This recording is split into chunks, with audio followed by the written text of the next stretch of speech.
Olá, turmas! Bem-vindos a mais uma aula de língua portuguesa. Eu sou o professor Denilson e vou acompanhar vocês neste momento. O que vamos aprender? Colocando aí o nosso objeto de conhecimento nesta aula, Estudos Literários, Modernismo em Portugal, contexto de produção e características, certo? Então, esse é o nosso conteúdo e vamos à nossa aula.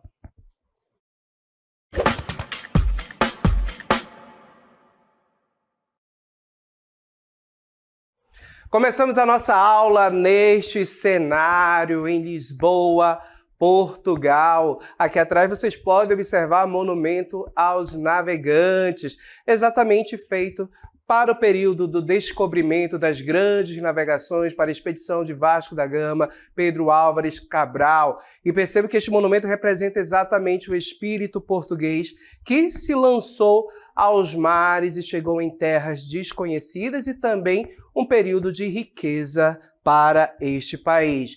Portugal, situada na Europa, sabemos que ali no início do século XX respirou também todo o movimento modernista, ou seja, aquele período em que nós estudamos das vanguardas culturais, expressionismo, futurismo, dadaísmo, certo? Também chegam a Portugal e aqui ajudam a fundamentar e a fazer surgir o movimento modernista que busca inovar a literatura, inovar a arte portuguesa, a arte feita com a palavra, para o momento atual, para o momento em que toda a Europa estava vivendo de mudança cultural, de avanços tecnológicos e também expressar em português, ou seja, na língua portuguesa, todo esse sentimento de euforia com a máquina, com o mundo que mudava, com os costumes e também para contestar velhos costumes, para contestar a burguesia também. Então, nesta aula nós vamos compreender exatamente esse movimento cultural, exatamente o modernismo português. Então, começamos aqui lendo e entendendo o que foi o modernismo português. Então, vamos ao nosso texto. Modernismo em Portugal. O modernismo em Portugal foi fruto das novas concepções estéticas que circulavam na Europa no início do século XX. E aí a gente tem que lembrar exatamente quais eram essas concepções ali que surgiram com as vanguardas culturais, expressionismo, dadaísmo, futurismo, cubismo, certo? E outras que influenciaram exatamente os escritores, os autores portugueses. Percebo que o movimento ele vem com um tom irreverente, contestador e anárquico, ou seja, antissistema, exatamente para romper com padrões. Rompeu com padrões até então vigentes por propor uma nova linguagem absolutamente diferente daquela adotada pelos poetas românticos e simbolistas. Então percebam que o movimento modernista português busca exatamente quebrar a tradição clássica que até então era muito forte ali no período, certo? Pelos autores que tinham mais uma relação com o romantismo, com a forma de produzir textos, poemas, romances e com a estética clássica também do simbolismo e exatamente ali envolvendo as ideias. Então percebam que quando a gente tem esse movimento que se configura como um movimento anárquico, de quebra de padrões, ele surge com uma ideia de confrontar, de combater exatamente essas formas antigas de fazer literatura lá em Portugal, que eram formas ligadas ao romantismo e ao simbolismo, escolas literárias anteriores.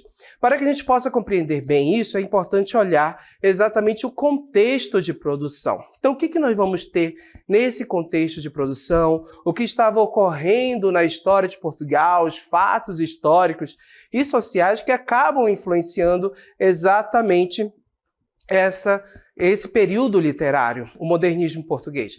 Então, começamos aqui lembrando que um dos momentos que estava ocorrendo ali naquele momento, ou seja, nesse período, é exatamente a proclamação da República. Portugal deixava de ser uma monarquia, deixava de ter a figura de um rei e passava a um regime presidencialista, ou seja, vamos ter a figura de um presidente, certo, eleito pela população. Então perceba que nós vamos ter aqui uma mudança de costume, uma mudança de visão também. E perceba que com essa proclamação da República, a gente tem toda essa concepção da forma como o povo português via exatamente ali a sua arte também. Então percebam que muda o regime, então também existe a necessidade de mudanças na literatura, mudanças na forma de fazer arte para corresponder, para expressar um novo momento. Então, a proclamação da República foi um momento da história de Portugal que ocorreu ali por aquele período, que influencia também na escrita, certo? Na sequência, nós vamos ter outro momento também que influenciou o modernismo português. Olha só, gente, Primeira Guerra Mundial ocorreu ali na Europa, então percebo que toda aquela situação política, toda aquela situação política, certo? Social e também as questões relacionadas a tudo que a guerra traz acabam influenciando também o modernismo português. Além disso, é importante ressaltar as inovações tecnológicas. Inovações tecnológicas também foram importantes ali naquele período.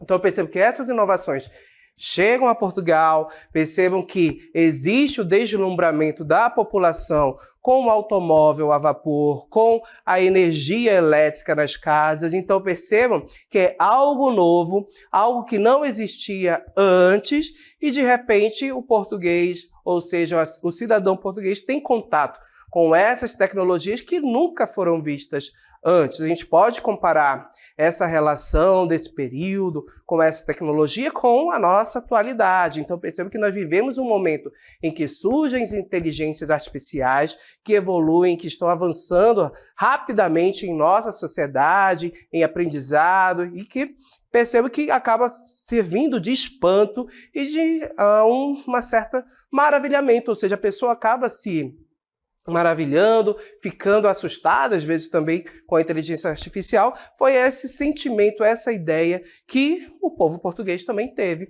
ao ter contato com essas inovações. Claro que essas inovações eles passam a exaltar também na produção de seus textos, na escrita de seu poema, dizendo ali o quão é maravilhoso ter luzes, certo? Engrenagens de fábricas funcionando, trabalhando, um carro a vapor. Então percebam que nós vamos ter exatamente todo esse deslumbramento e toda essa euforia ali evidenciada no texto também. Quando olhamos para o modernismo português, nós vamos ter um modernismo que se desenvolve em várias fases, certo? Então, colocando aqui para vocês as fases do nosso modernismo em Portugal. Observe que nós vamos ter a primeira fase, que é a do orfismo, certo? Vamos ter o presencismo também, o neorrealismo, quando se retoma algumas ideias lá do realismo, certo? Claro, com uma nova roupagem para o momento, ali em Portugal. E o surrealismo também, influência lá da vanguarda cultural. E observe que esses são os momentos que nós temos, momentos que são colocados pelos estudiosos literários, ok? Aqui nós vamos voltar o nosso olhar para a primeira fase, para o orfismo, gente. Então, esses outros aqui vão ficar para um outro momento de estudos, tá bom? Então, nessa aula, vamos observar o que foi o orfismo. E o orfismo, esse primeiro momento da literatura modernista portuguesa, ele surge com um grupo de escritores e ele surge ali num movimento anárquico. Perceba que é quando nós temos o modernismo surgindo em Portugal, então é preciso combater, e esse combate vem também para estabelecer como uma escola literária, como uma estética de arte, e também vamos perceber que esse grupo aqui, os orfistas, foram muito criticados pelas pessoas que estavam mais relacionadas à forma de fazer arte tradicional, antiga, como os românticos e simbolistas. Percebam que essa concepção é mais tradicional. Então, aquelas pessoas que não se identificam com o novo, com a forma de produzir arte, fazer arte com a palavra que os sofistas estavam fazendo foram aquelas pessoas que foram lá e começaram a criticar. E aí eles vão tomar um posicionamento também de combate para criticar essas outras pessoas, dizendo que eles têm que deixar de lado o saudosismo, toda aquela ideia do sebastianismo português, das ideias, da saudade de um passado glorioso que já não existia naquele período em Portugal. Eles têm que deixar de lado para que surja uma nova nação, para que surja uma nova literatura e para que assim eles possam avançar, ok? Então, vamos compreender melhor, colocando o nosso texto aí, a geração da revista de Orfeu. Então, percebam que a primeira fase surge exatamente com a publicação dessa revista, pessoal. E esse grupo de autores, escritores, olha só, nós vamos ter aí. Os sofistas tinham como objetivo chocar a burguesia, certo? Então lembram do expressionismo, da vanguarda cultural que tinha esse objetivo? Olha aqui a influência dela exatamente nessa geração orfista. Olha só. Os sofistas tinham como objetivo chocar a burguesia ao apresentar uma poesia livre de métrica, ou seja, uma poesia que não tinha a contagem de sílabas poéticas, uma poesia que não tem um compromisso com versos de tamanhos exatamente iguais, com as rimas. Percebe que nós vamos ter poemas surgindo sem rimas, ok? Então, eles prezavam por esse tipo de produção poética.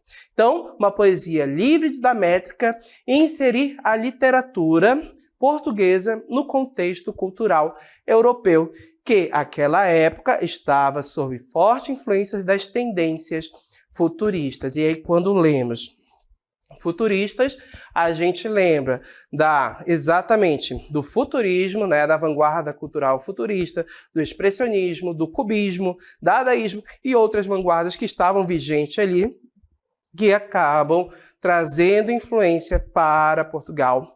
E percebam que a revista tinha essa função de atualizar, gente. E ao tentar fazer isso, que ocorreu o estranhamento.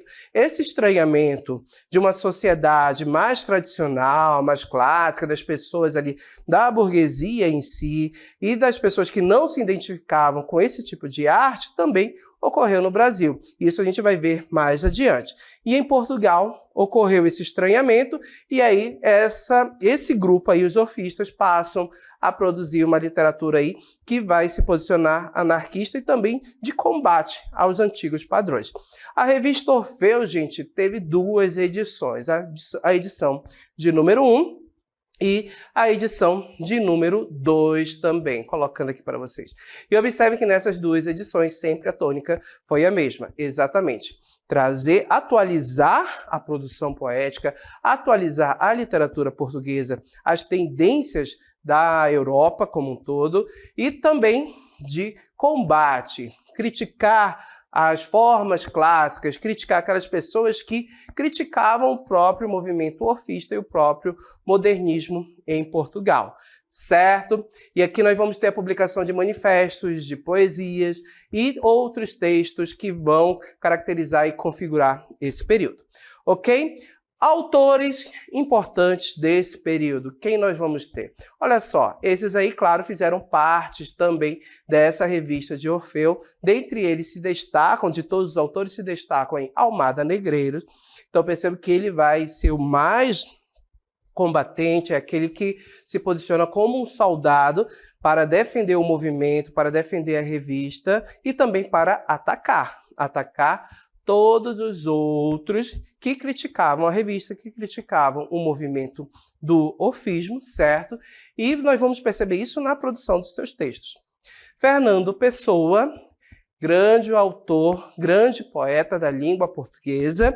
Fernando Pessoa eu considero como uma grande expressão de produção de textos, de poemas em língua portuguesa, ali ao lado de Carlos Drummond de Andrade, também que é um autor brasileiro de grande expressividade, também de grande produção literária que traz para a gente, aqui, Fernando Pessoa, como um sujeito multifacetado. Nós vamos ter um Fernando Pessoa que consegue ser outro, se tornar outros para a produção de seus textos. Então ele se configura em heterônimos. Nós temos o Fernando Pessoa, o poeta, e também temos esse Fernando Pessoa com os seus heterônimos. Ele assume uma outra persona, ou seja, ele assume a identidade de uma outra pessoa para produzir os seus textos. E aí nós vamos ter Alberto Caeiro, certo? Vamos ter Ricardo Reis e heterônimos de Fernando Pessoa que têm diferenças de um para o outro. Então perceba que cada um desses heterônimos e o próprio Fernando Pessoa, ele terá características na escrita de seu texto que se diferenciam um dos outros, ok? Então essa é a grande genialidade que nós vamos ter neste poeta, neste autor português. Ele consegue produzir textos como se fossem pessoas diferentes, com características diferentes, marcas próprias, certo?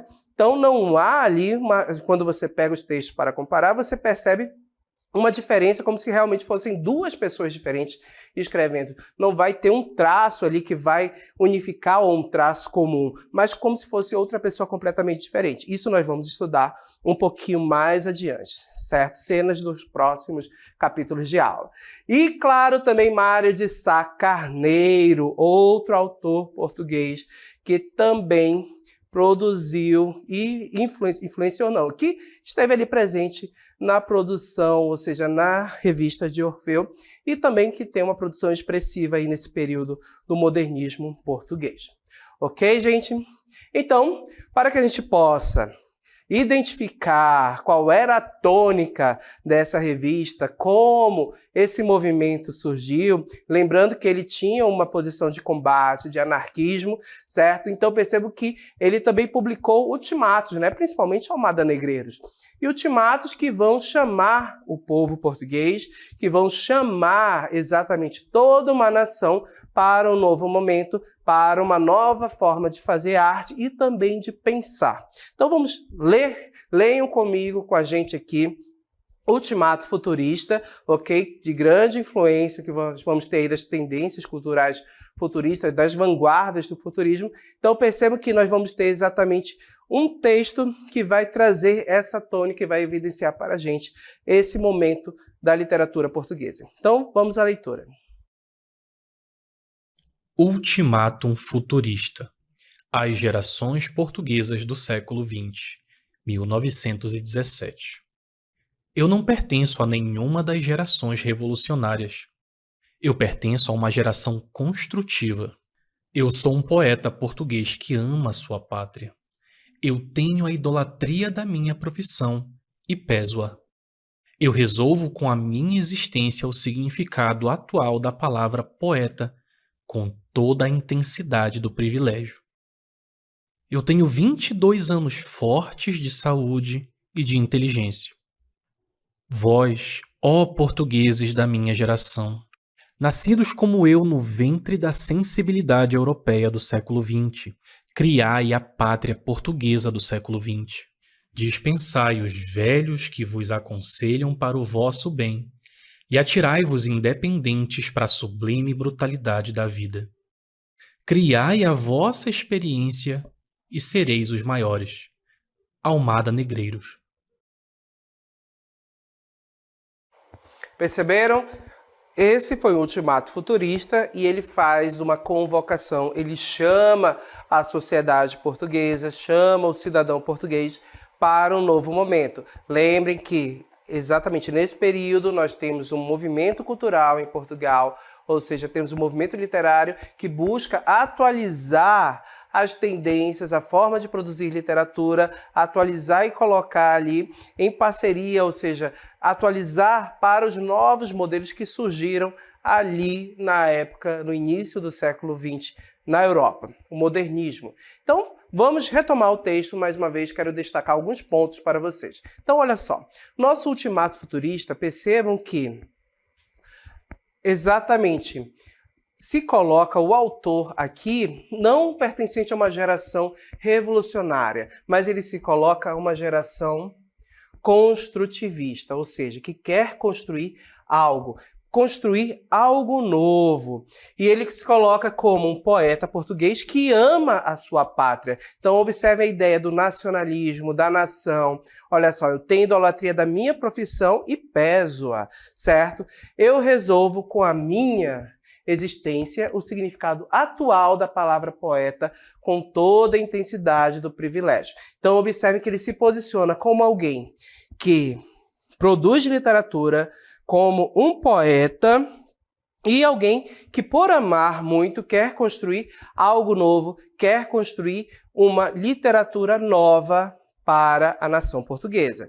E ele se coloca aí, olha só, evidenciando já a sua idade. Gente, eu tenho 22 anos, forte de saúde e inteligência. Então, observem que Almada Negreiros ele é exatamente aí o nosso autor jovem, e um autor jovem, com todo esse esplendor de juventude, faz essa convocação. Vós, ó portugueses da minha geração, nascidos no ventre da sensibilidade europeia do século XX, criai a pátria portuguesa do século XX, certo?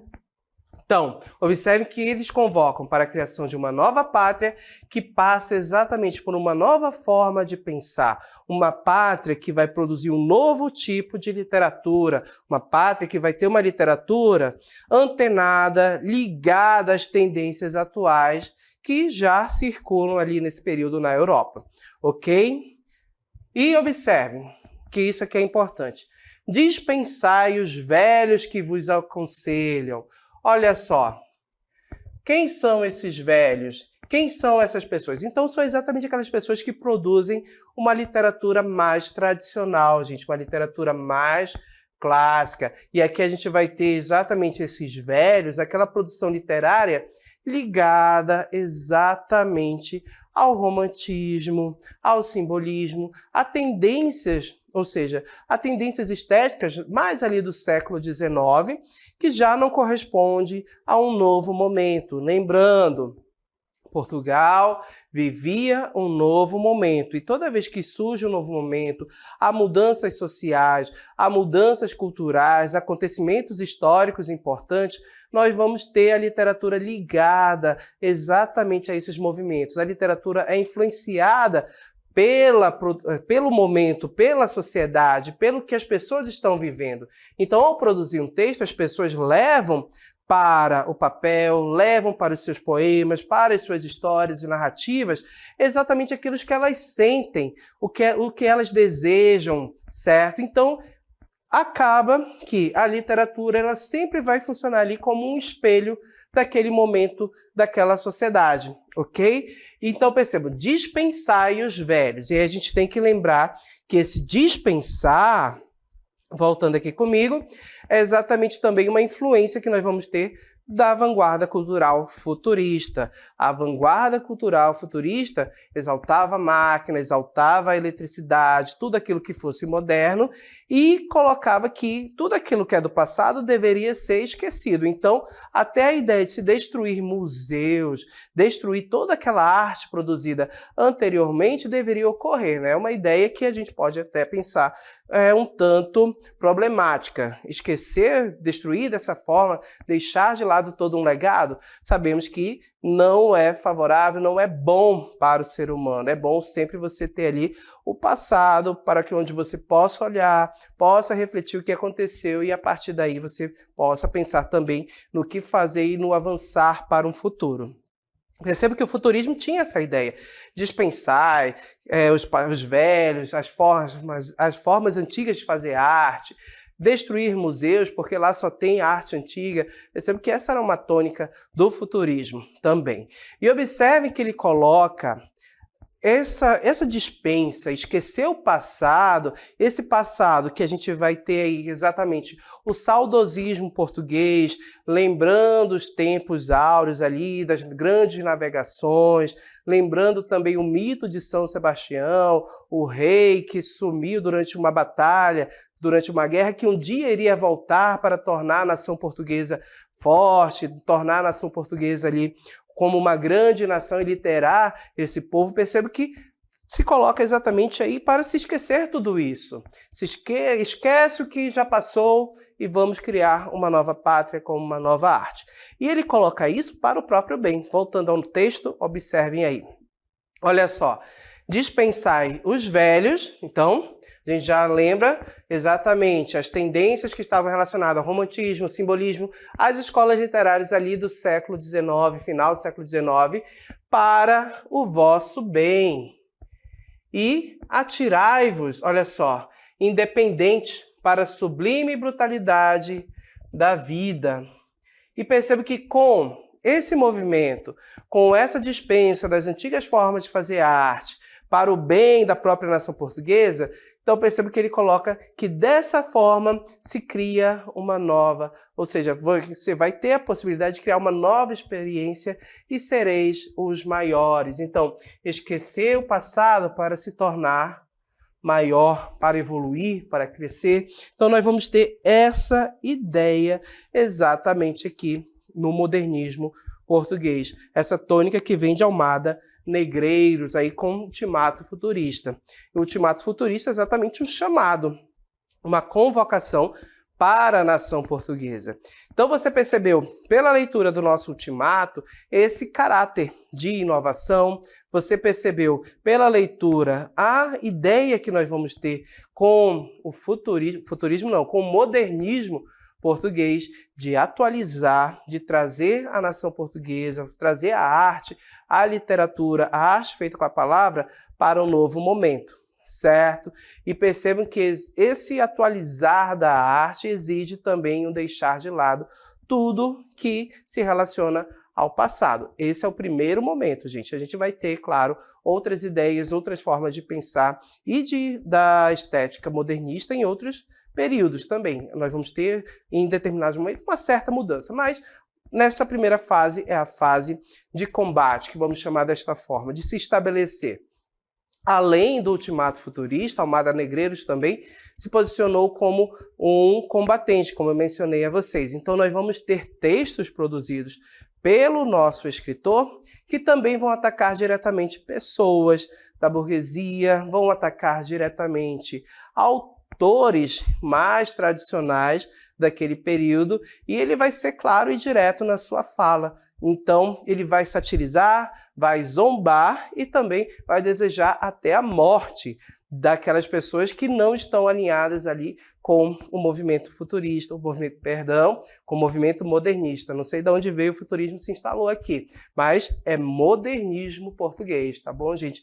Exatamente, esse período de inovação, certo? Um período de mudança na forma de produzir arte e que chega a Portugal. E ao chegar em Portugal, claro, nós sabemos que vai chegar ao Brasil também. Então, nós vamos ter exatamente em Portugal e no Brasil. E quando chegar aqui ao Brasil, também vamos ter um período de primeira fase, a fase que nós vamos chamar de heróica, uma fase que vai se assemelhar um pouco aos orfistas, devido ao combate, né, também e à manifestação, uma nova forma, e claro que a gente vai ter um modernismo brasileiro diferente daquilo que foi em Portugal, porque nós vamos ter outras questões que serão mais importantes aqui para observar, como olhar para a nossa linguagem, para a forma como nós falamos português e também outros pontos relacionados à nossa cultura, como o nosso próprio folclore, que vai ser trazido, que vai ser colocado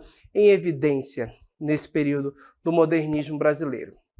Ok? Então, fechando exatamente o nosso estudo, vimos aí que Portugal chega ao modernismo, tem o modernismo português influenciado pelas vanguardas culturais, primeira fase desse modernismo, o orfismo, que busca atualizar a literatura portuguesa para as tendências atuais daquela época lá em Portugal, certo? Então percebam que nós vamos ter um grupo produzindo ali de escritores, produzindo textos, publicando na revista Orfeu, textos que vão se caracterizar por poemas com métrica, sem métrica na realidade, poemas que não vão ter uma ligação tão precisa ali com a rima, né? E alguns a rima vai ser deixada de lado. Vamos ter textos que serão combativos, textos que irão ali evidenciar, convocar a nação para um novo momento, textos que vão atacar diretamente outras pessoas também mais tradicionais, principalmente burgueses, autores e escritores clássicos, textos que vão dar essa tônica, que vão trazer toda uma característica para o movimento nesse período que nós acabamos de estudar. Certo, gente? Então, já que vimos tudo isso, vamos finalizar a nossa aula aqui.